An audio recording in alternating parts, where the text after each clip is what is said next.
The guy who literally created the 401k came out and said he regrets it, not because the account itself is bad, but because people turned it into their entire retirement plan. And that was never what it was built for. And on top of that, the savings benchmark most people are measuring themselves against and set so low that hitting them still leaves you financially unprepared for what retirement actually looks like.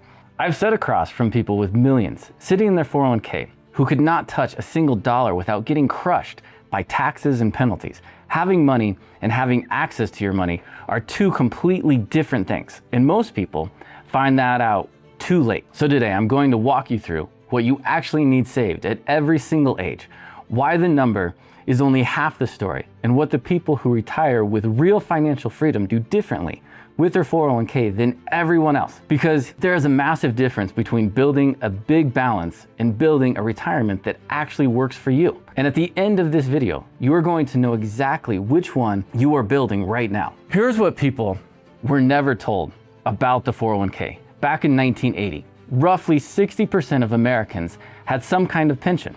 Their employers were responsible for funding their retirement. And then something shifted. Companies figured out that if they offered employees a 401k, they could move that financial responsibility off their own books and onto their workers. And most people accepted that without ever stopping to ask whether a 401k alone could actually get them where they needed to be. The answer for most people is no, it cannot, not by itself. The 401k was built to sit alongside a pension and Social Security and personal savings. It was never designed to carry the whole weight of someone's retirement and on its own. But 60% of Americans right now have nothing saved outside their 401k. Nothing. It means their 401k worked out the way they hoped. There is no backup plan. And here's what makes that even more concerning. Most people look at their balance, see a number that feels pretty good, and assume that they are on track.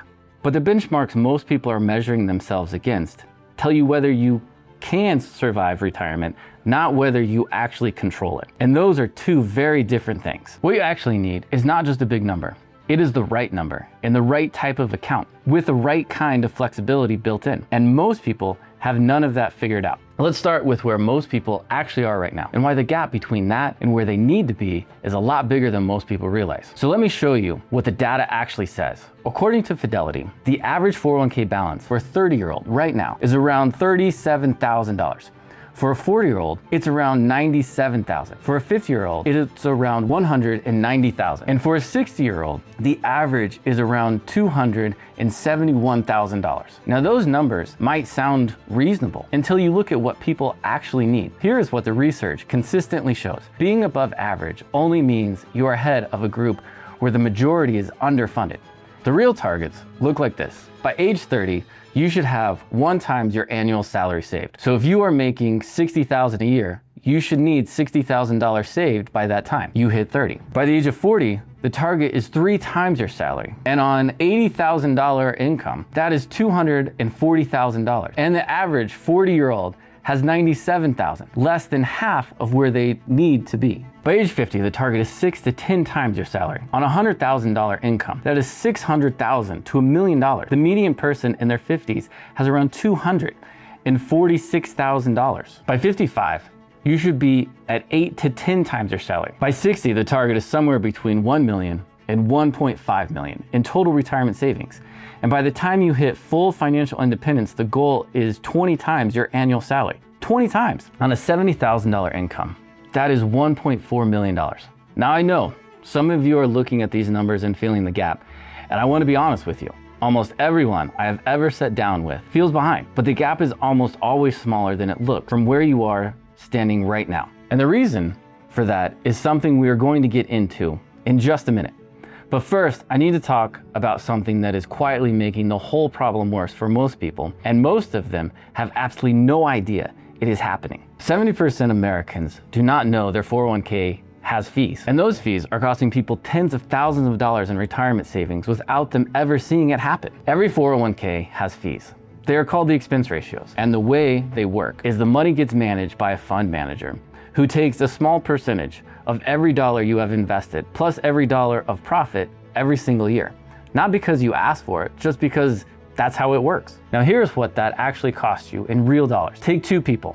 Both are investing $500 a month for 30 years. Both are growing at 7%. The only difference is the person one is paying a 0.5% expense ratio, and person two is paying 1.5%. Person one retires with $474,000. Person two retires with $373,000. The same contributions, the same returns, the same 30 years, but person two paid nearly $100,000 more in fees just because they never checked what they were being charged. The average 401k in the United States right now charges between 0.5 and 1.5% expense ratio, which means most people are a lot closer to person two than they realize. And most of them are sitting in funds that are underperforming the market on top of that. So they're getting hit twice: low returns and high fees. So here's your homework right now. Go look up what your expense ratio is. If it's above 1%, go check what other options are inside your plan, because most 401k plans have low cost index funds available that charge a fraction of what most people are currently paying. That one move alone could be worth tens of thousands of dollars in your retirement.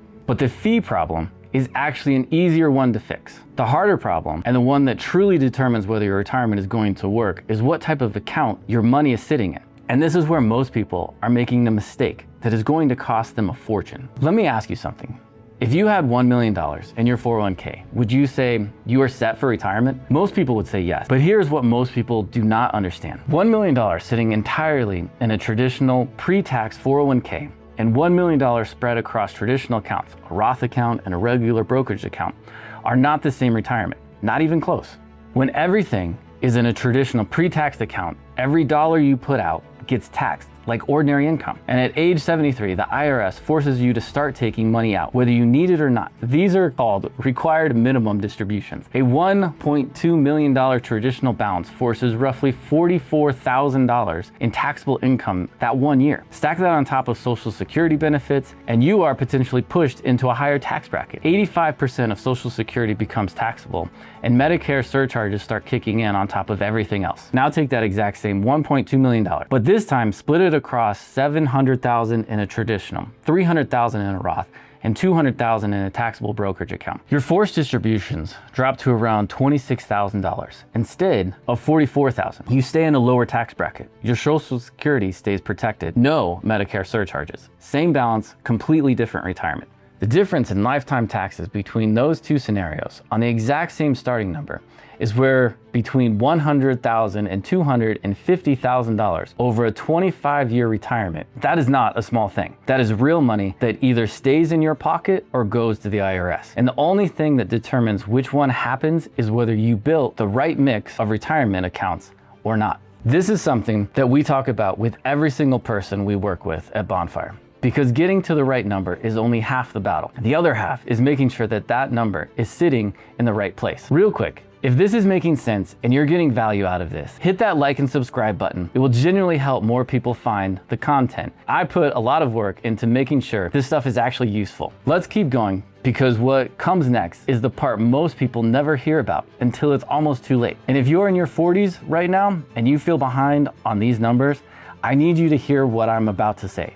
Because the catch-up opportunity that most people ignore in their 50s is genuinely one of the most powerful things available to you in the entire tax code. Your 50s are the most powerful savings decade you have access to, and most people do not realize that until it's almost over. Here's why. The government gives you what are called catch-up contributions once you hit 50. In 2026, the standard 401k contribution limit, if you are under 50, is $24,500 per year. Once you turn 50, that jumps to $32,500. And if you are between ages 60 and 63, called the super catch-up provision that lets you put in $35,750 per year. That is nearly $11,000 more than what everyone else can contribute every single year. Now let me show you what that actually means if you are behind right now.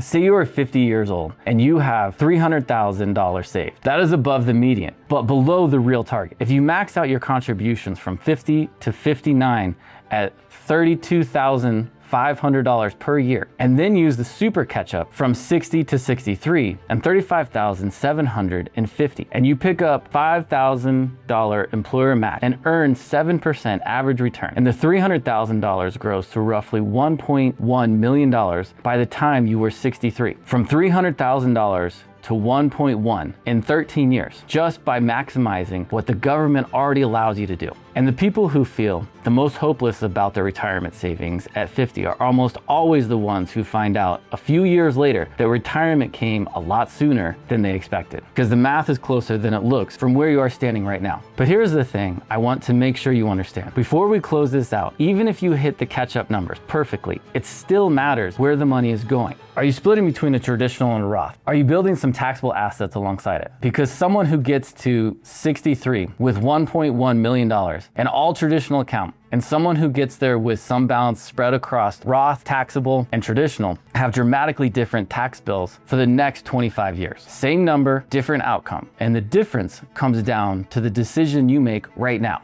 So let me close this out with a full picture. The actual target you should be building toward at every age, because I want you to leave this video actually knowing where you stand and actually what you need to be shooting for. Here are the numbers. These are not the average target. These are the real targets built for income control and financial freedom in retirement, not your survival. By age 30, 1 times your annual salary saved, with at least 10% of that sitting in a Roth account. If you make $60,000 a year, you need $60,000 saved by 30. By age 40, 3 times your annual salary. On an $80,000 income, that is $240,000 in total retirement savings. You should actively build Roth assets along your traditional contributions. By age 45, 4 to 6 times your salary, with Roth making up about 15 to 20% of your total savings. This is the gap between people who planned and the people who did not starts becoming very visible very fast. At age 50, 6 to 10 times your annual salary. Depending on your income and your goals, at least $150,000 of that should be in your Roth or taxable account, not all sitting in the single pre-tax bucket. At age 55, 8 to 10 times your salary, with at least $150,000 to $200,000 in the Roth, and start building taxable assets alongside everything else. By age 60 to 62, $1 million to $1.5 million in total retirement savings, with at least $200,000 to $300,000 in a Roth. This is the window where the account mix becomes just as important as your balance. And by retirement, the real target is 20 times your annual salary. 20 times on a $70,000 income. That is $1.4 million. That is the number that gives you real financial freedom in retirement. And look, if you are sitting there right now and those numbers feel far away, I want to be straight with you. Almost everyone I have ever sat down with feels behind. And almost every one of them walks away from that first conversation realizing the gap is smaller than they thought. The catch-up contributions are real. The math still works, and having a real plan changes everything. If you are ready to actually sit down and look at your specific numbers, figure out where you stand, and build a real plan around your retirement, click the link in the bio. Book a call with me. It's completely free, and I promise you, you won't regret it. I'll see you there.